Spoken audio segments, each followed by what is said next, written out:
The Starforge moved slowly through space toward the big alien planet.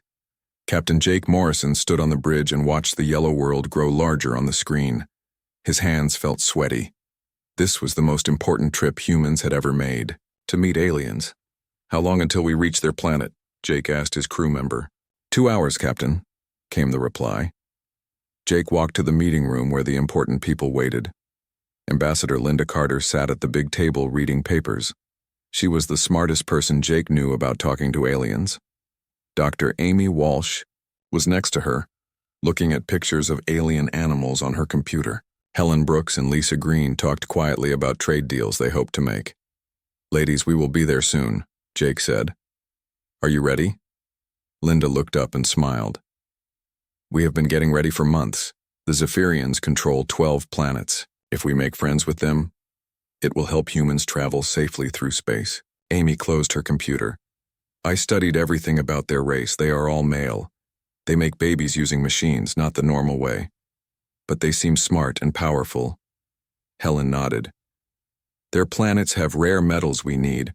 Our planets have food they want. It should be easy to make deals." Lisa looked worried. "I read their messages again last night. Something feels strange about how they write. They use odd words when they talk about other races." Jake sat down. "What kind of odd words?" "They call some races pure and others corrupt. I do not understand what they mean." Linda waved her hand. "Many alien races have strange ways of talking.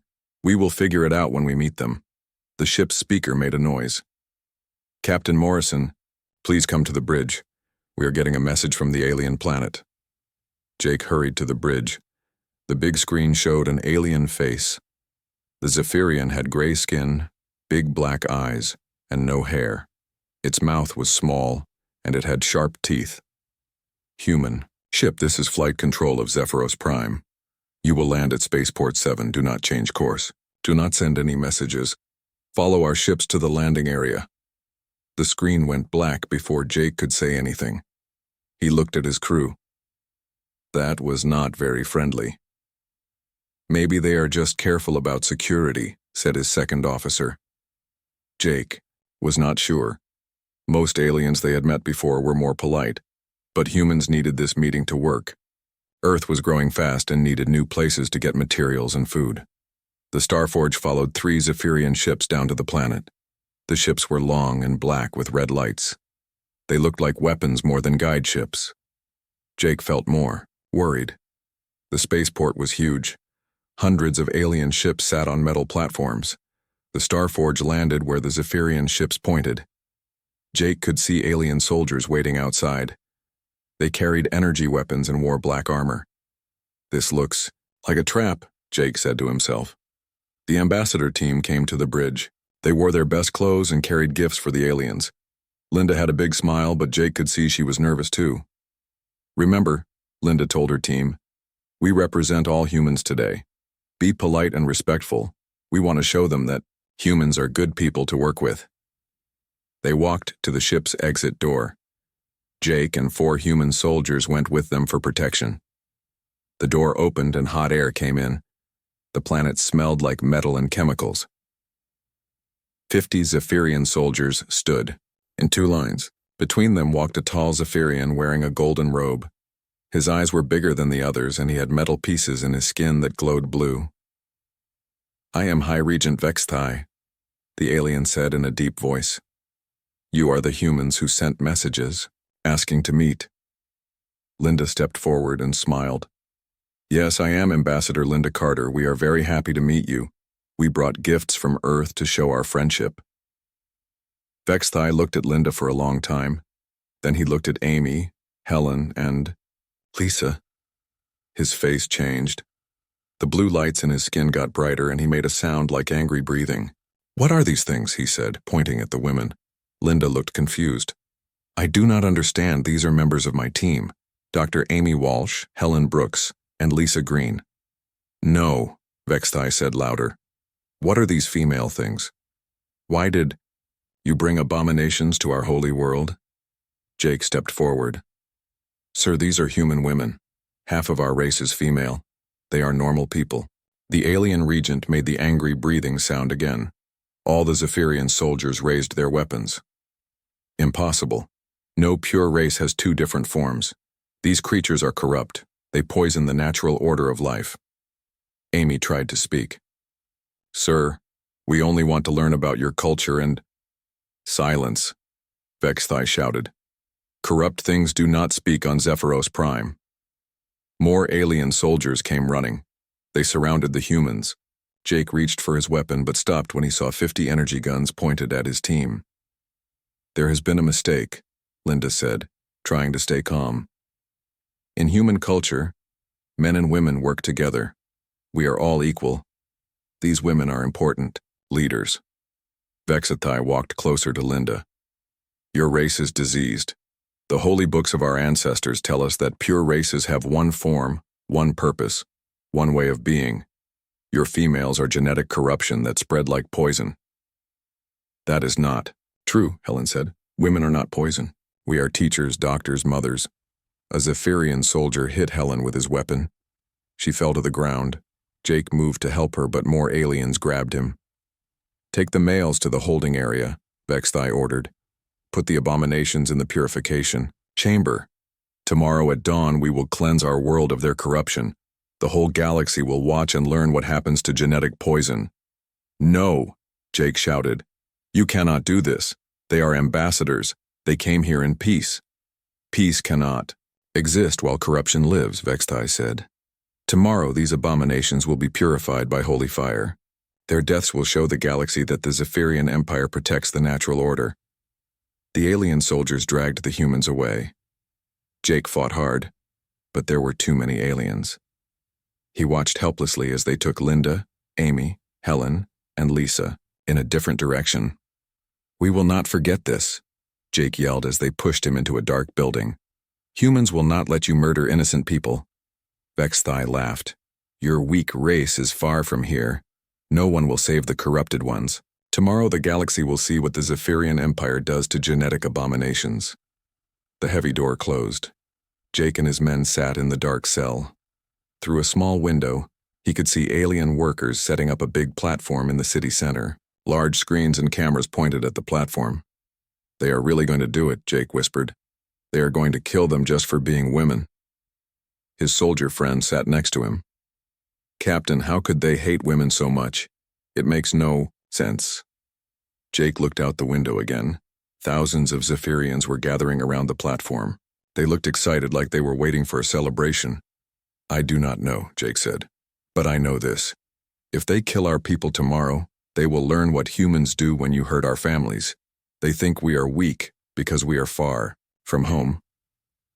They are wrong. The night was long and dark. Jake could not sleep. He could hear the aliens outside getting ready for what they called a purification. But Jake knew it was just murder, and he knew that when Earth found out what happened here, the Zephyrians would discover that humans were not as weak as they thought. The sun started to rise over the alien city. Soon, the whole galaxy would see what the Zephyrian Empire did to human women. But they would also see what happened next. And Jake was sure the aliens would not like what came after. The sun was bright over the alien city when they brought the 4 human women to the platform.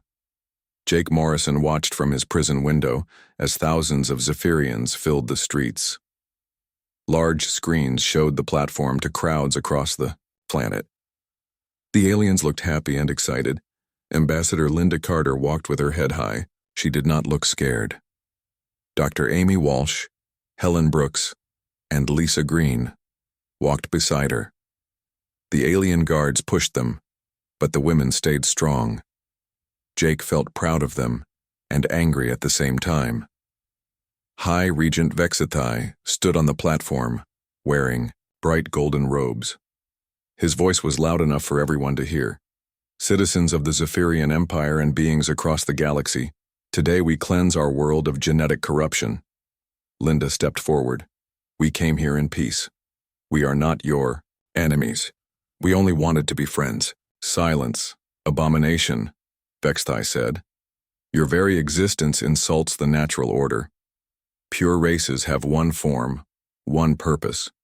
Your corrupt dual nature spreads like disease. Amy tried to speak. Our differences make us stronger. Men and women work together to build better worlds. The alien regent made angry sounds. More proof of your corruption. You poison young minds with lies about weakness being strength. Jake hit the prison wall with his fist. His soldiers stood next to him, all feeling helpless. We have to do something, one of them said. There are too many of them, Jake replied. But I promise you this. When we get home, Earth will know what happened here. On the platform, Helen looked at the cameras. People of the galaxy, remember this day. Remember that the Zephyrian Empire kills people for being different. Ask yourself if this is the kind of universe you want to live in. Vexthai raised his hand. Energy weapons appeared around the platform. Enough words from the corrupted ones, let the cleansing begin. The energy beams hit the four women at the same time. Linda, Amy, Helen, and Lisa fell to the ground and did not move again. The Zephyrian crowds cheered loudly. Fireworks exploded in the sky. Children threw flowers at the platform. Jake felt something break inside his heart. He had known these women for years. Linda was like a sister to him. Amy had helped his daughter with her science projects. Helen had given him advice about raising kids. Lisa had made everyone laugh during long space trips. They murdered them, Jake whispered. They murdered them for being women. The alien broadcast continued for hours. Vexthai gave long speeches about purity and corruption. Other alien leaders appeared on screen to congratulate the Zephyrian Empire. Some races said they would follow the Zephyrian example and remove genetic corruption from their own worlds. Back on Earth, people watched the broadcast in shock and horror. The quantum relay networks carried the signal across human space in just hours. Every human colony, every space station, every settlement saw what happened to their people. President Kevin Ross was having breakfast when his aide ran into the room. Sir, you need to see this right now. The president watched the broadcast recording. His face got red with anger. Call an emergency meeting of the United Earth Council. Call every military leader. Call everyone. Now. Within 6 hours, the great council chamber was full. Leaders from every human world sat at the big table. Military officers stood along the walls. Everyone had seen the broadcast. Everyone was angry. General Patricia Stone stood up first. She was the highest military commander on Earth and the first woman to hold that job. Tears ran down her face, but her voice was strong. They killed our people for being women, she said. They killed Linda Carter, who spent her life making peace. They killed Amy Walsh, who discovered 3 new medicines. They killed Helen Brooks, who fed hungry people on 6 worlds. They killed Lisa Green, who taught alien children to read human books. The room was quiet, then someone started clapping. Soon everyone was clapping and shouting. President Ross hit his desk to make them stop. The question now is what we do about it, the president said. For 30 years, we have been peaceful with alien races. We have never started a war. General, Stone stepped forward. Sir, they declared war on us when they murdered our ambassadors. They declared war on every human woman when they called them genetic corruption. An old senator stood up. But we are not ready for war. The Zephyrian Empire has 12 planets. They have bigger ships and better weapons. We could lose everything. We could, General Stone agreed. But if we do nothing, what message does that send? That humans are weak? That anyone can kill our people and we will not fight back? Another leader spoke. The broadcast showed other alien races supporting what the Zephyrians did. We might be fighting more than just one empire. President Ross looked around the room. I want to hear from everyone. All in favor of military action? Every hand went up. Every single one. Even the old senator who was worried about losing raised his hand. Then it is decided, the president said. We go to war. Admiral Ryan Cooper was called from his home to lead the new human expeditionary fleet. He was a good officer, but he had never led a real war. Earth had only a few military ships. Most human vessels were for exploring space or mining asteroids. Sir, Admiral Cooper said to General Stone, we do not have enough warships to fight an empire. Then we make warships, she replied. Every mining ship, every cargo vessel, every exploration craft. We turned them all into weapons. Chief engineer Bobby Taylor worked day and night to change peaceful ships into war machines. Mining lasers became ship weapons. Cargo holds became missile storage. Exploration sensors became targeting systems. All across human space, people volunteered to fight. Millions of men and women wanted to join the fleet. They had seen their people murdered, and they wanted justice. Maria Santos was an intelligence officer who studied alien communications. She brought bad news to the military leaders. The Zephyrians are sending messages to other alien races, she said. They are calling the execution a demonstration of proper galactic order. Some races are agreeing with them. Which races? Admiral, Cooper asked. The Vorth Collective sent congratulations. The hegemony of Sun said they would consider similar actions. Even some races we thought were friends are staying quiet. General Stone hit the table. They think we are weak. They think humans will cry and complain but not fight back. Captain Steve Johnson led the first scout ships toward Zephyrian space. His job was to learn about their military strength. What he found was scary. The Zephyrian ships were twice as big as human ships. Their weapons could destroy human vessels with one shot. Their shields could stop most human attacks. Admiral, Steve reported back to Earth. They have 300 warships. We have maybe 50 ships that can fight, and most of those are converted civilian craft. Admiral Cooper looked at the numbers. Any military school would say this was impossible. Humans could not win against such odds. But then he remembered Linda Carter's last words on the broadcast. She had said humans and aliens should work together to build better worlds. She had died believing in peace and cooperation. They want to teach the galaxy a lesson about genetic purity, Admiral Cooper said to his officers. Fine. We will teach them a lesson too. We will show them what happens when you murder human women. The human expeditionary fleet began moving towards Zephyrian space. 50 converted ships against 300 alien warships. Any reasonable person would say the humans were going to die. But the aliens had made one big mistake. They thought, killing 4 women would make humans afraid. Instead, it made them furious. And furious humans were the most dangerous thing in the galaxy. The war was about to begin. The Zephyrians had no idea what they had awakened. Admiral Ryan Cooper stood in the war room looking at star maps. The human expeditionary fleet was 3 days away from Zephyrian space. His 50 ships looked very small compared to the enemy's 300 warships. Sir, said Captain Steve Johnson, our scouts report that the Zephyrians are waiting for us. They have moved their main fleet to defend their border worlds. Admiral Cooper nodded. Good. They expect us to fight like they do. Big ships shooting at each other in space. We are not going to do that. Colonel Tony Martinez walked into the room. He used to be a Special Forces soldier before joining the space fleet. Admiral, my teams are ready. We have been studying Zephyrian technology for weeks. What did you find? Cooper asked. They are stronger than us, but they think in straight lines, Martinez said. They expect enemies to attack from the front. They do not expect sneaky attacks or tricks. The Admiral looked at his officers. The Zephyrians think we are weak because we are far from home. They think we will fight like gentlemen and lose politely. They are wrong on both counts. Commander Janet Mills stepped forward. She was in charge of the special attack teams. Sir, my people have been working with Alex Foster on something new. Alex, show them. Alex was a young computer programmer who had volunteered for the war. He carried a small metal box. This contains nanobots, tiny robots smaller than bacteria. They can get into Zephyrian computer systems and mess them up. How do they work? Admiral Cooper asked. We put them on supply ships or cargo containers. When the Zephyrians bring the supplies to their ships, the nanobots spread through their systems. They make weapons miss targets, engines run slow, and shields fail at the wrong time. Colonel Martinez smiled. The beauty is that the Zephyrians cannot see them coming. Their sensors look for big threats like missiles or ships. They do not look for tiny robots. The first test came 2 days later. A human scout ship pretended to be damaged near a Zephyrian supply station. When the aliens came to investigate, Commander Mills and her team boarded the station dressed as maintenance workers.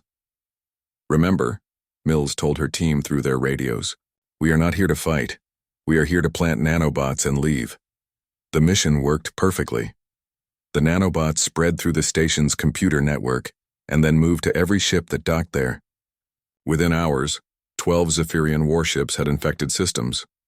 The second part of the human plan was even more dangerous. Pilot Casey Wright volunteered to lead suicide attacks against big Zephyrian ships. Her squadron of 20 fighters had been modified with extra explosives. I know this is scary, Casey told her pilots before their first mission. But remember why we are here. They killed Linda, Amy, Helen, and Lisa for being women. They plan to kill more humans. We stop them here or they keep killing. The human fighters attacked a Zephyrian patrol fleet near the border. The aliens expected the small human ships to shoot missiles and then run away. Instead, Casey and her pilots flew straight at the big enemy ships and crashed into them. The explosions destroyed 3 Zephyrian warships and damaged 5 more. The aliens had never seen anything like it.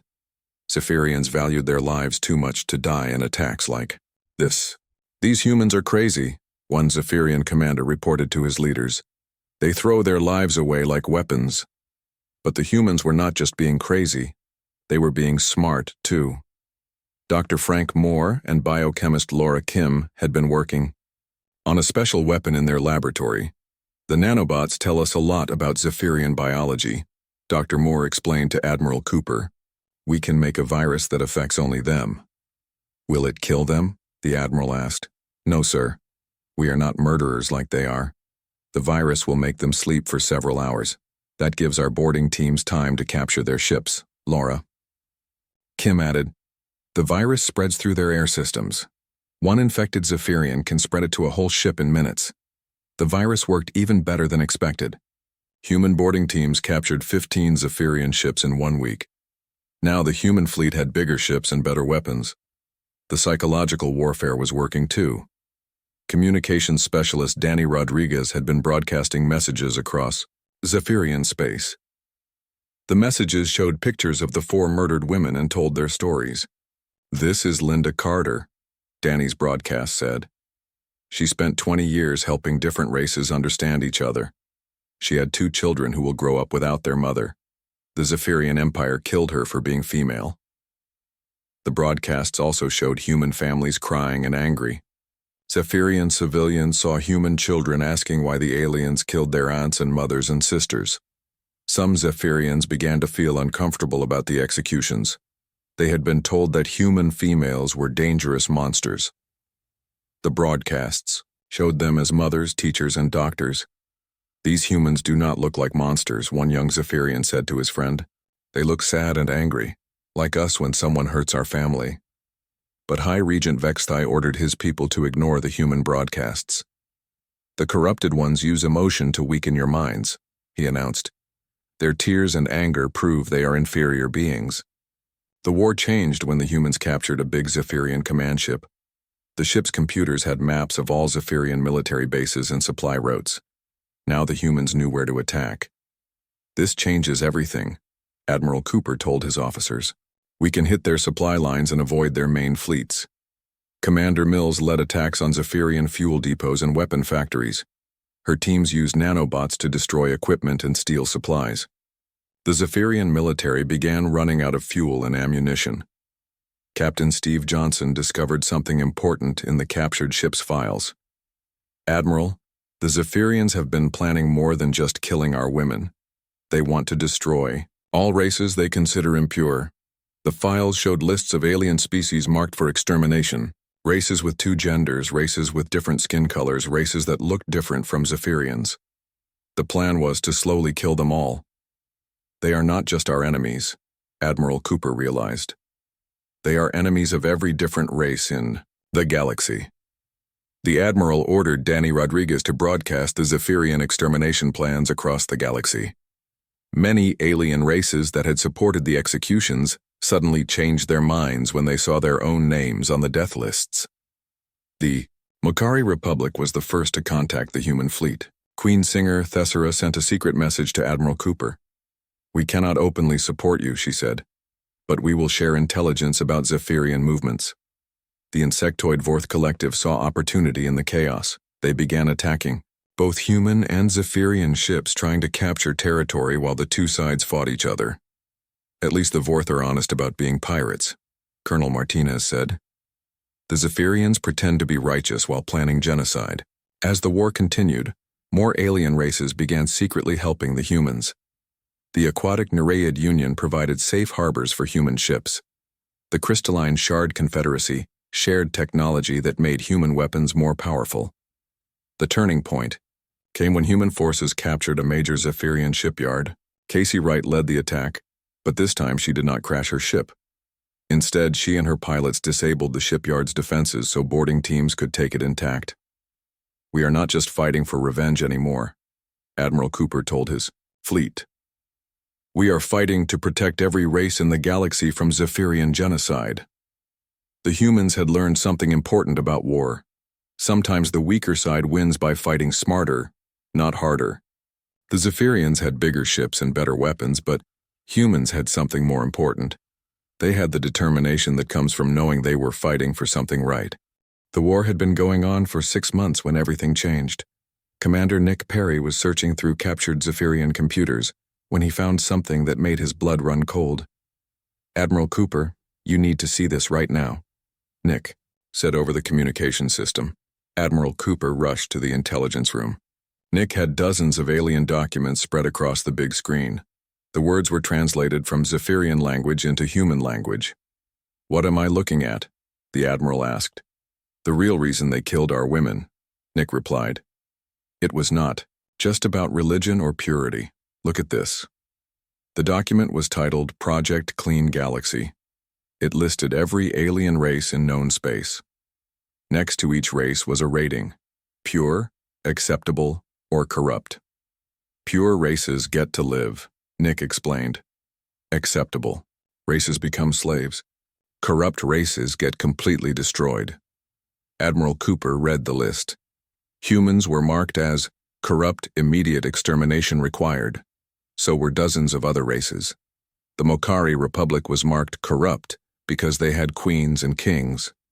The Nereid Union was corrupt because they could change from male to female. Even races that looked exactly like Zephyrians were marked corrupt if they had different cultures. "They want to kill almost everyone in the galaxy," Admiral Cooper whispered. The worst part was the timeline. The Zephyrians planned to finish their genocide in 20 years. They would start with races close to their empire and work outward. Humans were just the first target. "We have to tell everyone about this," Admiral Cooper decided. "Every race in the galaxy needs to know what the Zephyrians are planning." Danny Rodriguez worked day and night to broadcast the documents across the galaxy. The reaction was immediate and huge. Races that had supported the Zephyrians suddenly turned against them. Even races that had stayed neutral became angry. The Crystalline Shard Confederacy was the first to openly join the human war effort. Their leader, Prime Crystal Zenthara, sent a message to Admiral Cooper. "We have seen the genocide plans," the message said.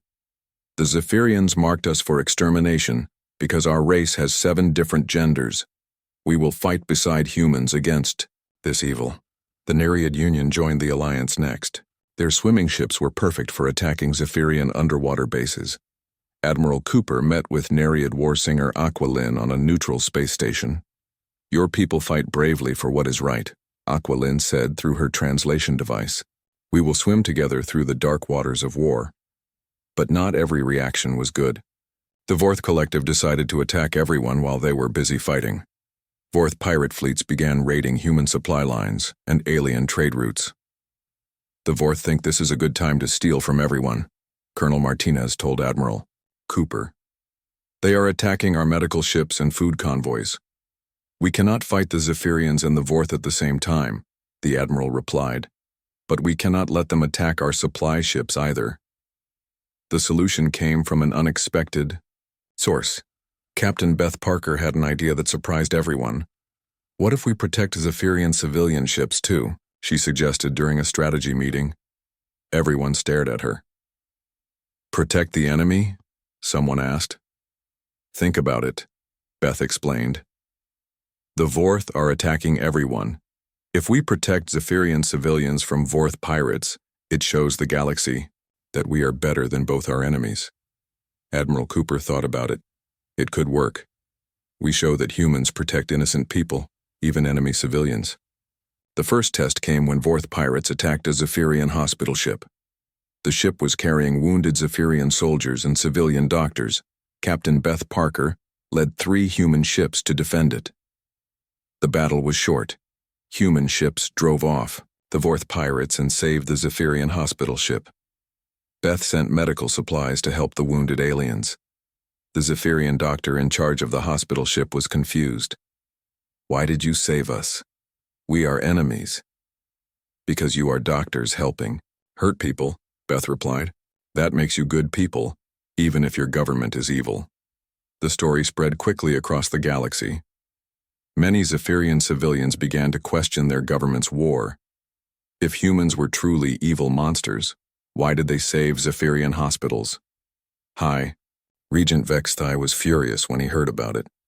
"The corrupted ones try to confuse our people with false kindness," he announced. "Do not be fooled by their tricks." But some Zephyrians were already changing their minds. A group of young Zephyrians sent a secret message to the human fleet. "We do not agree with our government," the message said. "Many of us think the executions were wrong. Some of us want to help end this war." Admiral Cooper was careful about the message. It could be a trap. But intelligence officer Maria Santos studied the communication and decided it was real. "These young Zephyrians are telling the truth," she reported. "They are part of an underground movement that wants to change their society." The underground. Zephyrians began secretly helping human forces. They provided information about military movements and warned about planned attacks. Some even helped human boarding teams capture Zephyrian ships. Meanwhile, the war was getting bigger. The alliance of humans, Shard Confederacy, and Nereid Union had grown stronger. They controlled important space routes and had captured many enemy ships. But the Zephyrians were not giving up. High Regent Vexthai ordered his forces to begin early cleansing operations against nearby races. The first target was a small race called the Gentle Ones. They were peaceful plant-like beings who had never hurt anyone. The Zephyrians attacked their homeworld with poison gas that killed plants. "They are murdering an entire race just to make a point," Colonel Martinez said after receiving the intelligence report. Admiral Cooper made a difficult decision. "We have to split our forces, send half our fleet to protect the Gentle Ones. The other half continues toward Zephyros Prime." The rescue mission was led by Commander Janet Mills. Her task force arrived just as Zephyrian ships began the second poison attack. The human ships and their alien allies fought desperately to protect the plant people. "We saved about half of them," Mills reported afterward. "The other half are dead. An entire civilization almost wiped out because they were different." The genocide attempt made more alien races join the alliance. Even races that had been afraid to fight now sent ships to help. The alliance fleet grew to over 400 ships, but Admiral Cooper knew they were running out of time. Intelligence reports showed that the Zephyrians were preparing to attack the home worlds of every alliance member. "They want to end this war by destroying our planets," he told his officers. "We have to attack Zephyros Prime before they can launch their final offensive." The Alliance fleet began moving toward the Zephyrian homeworld. It would be the biggest space battle in galactic history. Over 400 Alliance ships against 500 Zephyrian warships, fighting over the planet where 4 human women had been murdered. Captain Steve Johnson sent the final intelligence report before the big battle.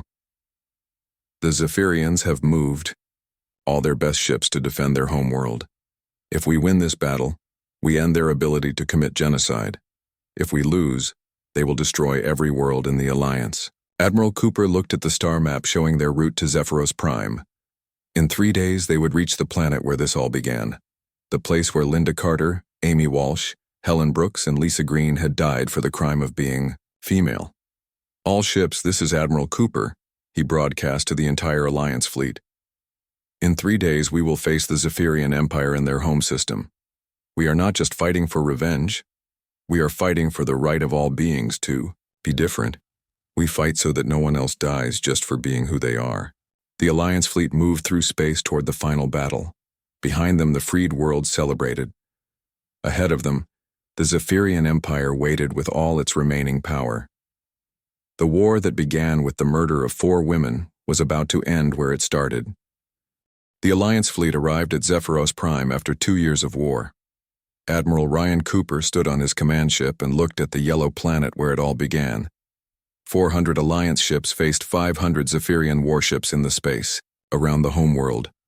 "All ships, this is Admiral Cooper," he broadcast to the entire Alliance fleet. "We can see the planet where they murdered Linda Carter, Amy Walsh, Helen Brooks, and Lisa Green. Today we finish what they started." The battle began at dawn.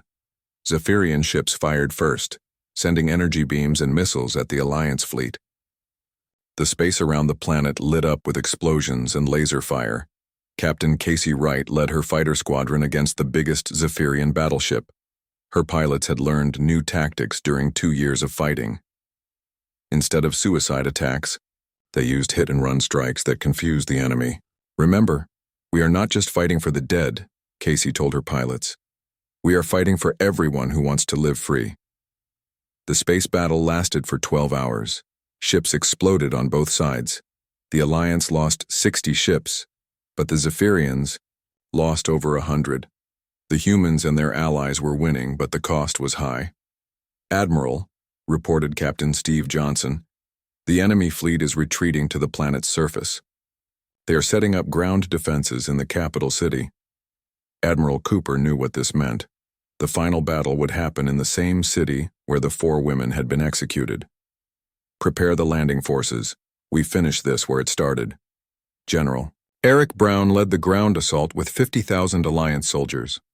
Humans, shard crystals, Nereid swimmers, and fighters from a dozen other races landed on Zephyros Prime together. The city was huge, with tall metal buildings and wide streets. Zephyrian soldiers waited behind energy barriers and automated gun turrets. The fighting was brutal and slow. "Move building by building," General Brown ordered his troops. "Clear every street. We are not leaving until we reach their government center." The Alliance forces fought for 6 months to cross the city. Every building was a battle.